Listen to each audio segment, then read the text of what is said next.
Are Man United and Arsenal getting left behind? So all the big teams are making big moves. Even Spurs right now are making moves that are bigger than Arsenal and Manchester United. This could be detrimental for the fans that support both Arsenal and Manchester United. Arsenal have only signed Fabio Vieira, which, to be honest, is an underwhelming signing that will not bring any sort of excitement to anyone. I mean, for that price, apparently 40 million euros for Fabio Vieira is not exciting at all. We could have gone for a player like probably an Isco or even a Bissouma.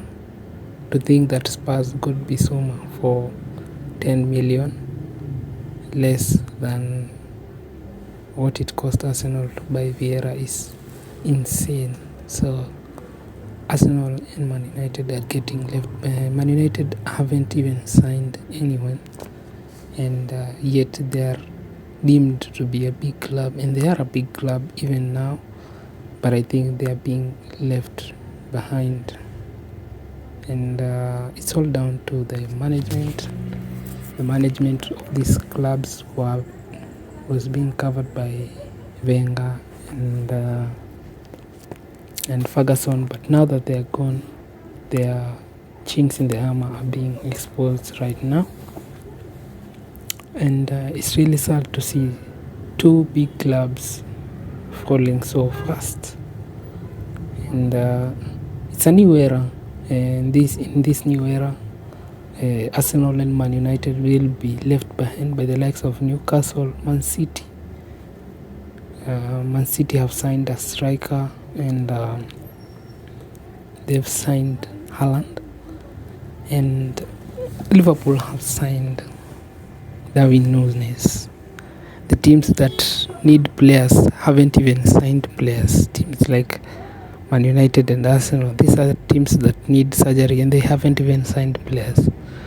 And also Arsenal need a striker. Arsenal have signed a player, but we all know they need a striker and also a midfielder and also a left back. Man United, on the other hand, I don't know so much about Man United, but I believe they need a midfielder. They need at least two midfielders, and also defenders, and also a striker to replace Ronaldo. But a striker is not that much of a priority for Man United, and yet they haven't signed anyone. Reports have said that Darwin Núñez was about to go to Man United, but when Liverpool came knocking, it was obviously going to be Liverpool that were going to be signing Darwin Núñez, and it's a good choice for Darwin Núñez. But what about Arsenal and Man United?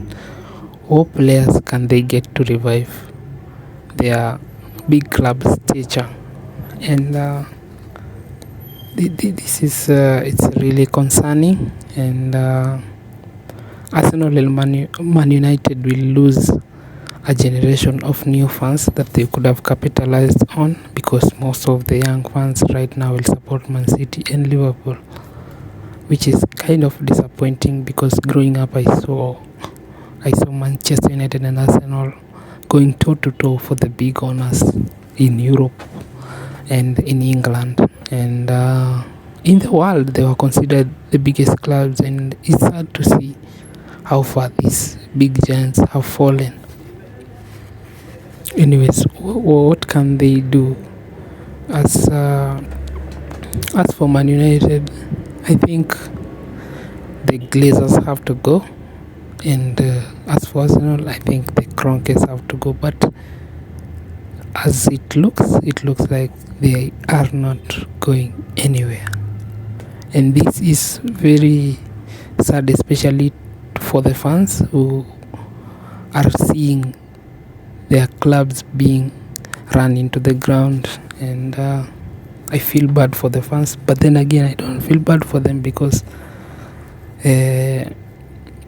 if they would have protested, if they wouldn't go to the games, I'm sure there would be wholesale changes and the clubs will be back to where they are performing. But I get it. Some fans get emotional if they see, for instance, Man United, if they see Jadon Sancho signing, they get emotional and they get behind the team. But deep down, they knew that Ole couldn't take them anywhere.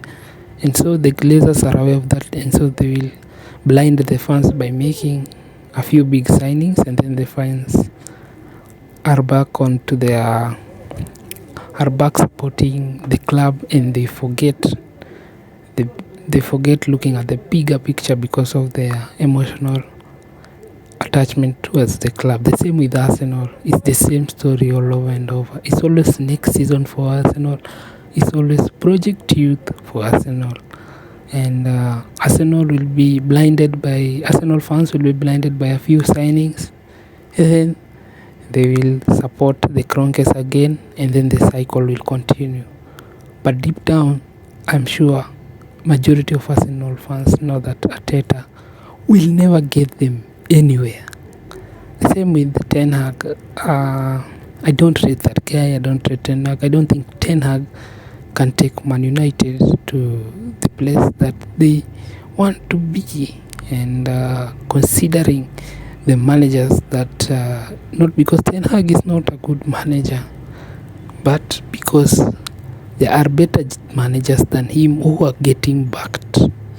So I feel like Ten Hag is not the right man for Manchester United, and I feel like they need like a crazy coach, and they need like an well-established coach, someone like an Ancelotti or a Diego Simeone or a Conte.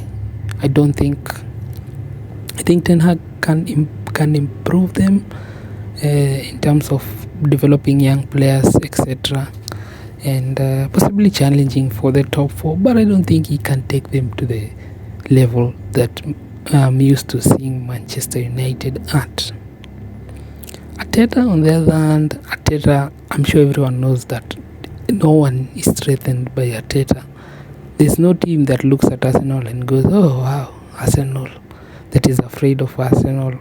I mean, the fear of going to the Emirates is now long gone, and Arsenal and Manchester United are just two big clubs that are going down rapidly, and I don't see any change in the future. I don't see anything that will give me hope that these two clubs will get back to what they used to be. I don't see any light at the end of the tunnel as long as those two owners are there. As long as the Kroenkes and the Glazers are there, Arsenal and United will never ever go anywhere. And as sad as it is to say that, because I am an Arsenal fan, it's just the way things are, and it's so underwhelming being an Arsenal fan or a Man United fan. And anyways, what do you think? Leave your thoughts down below.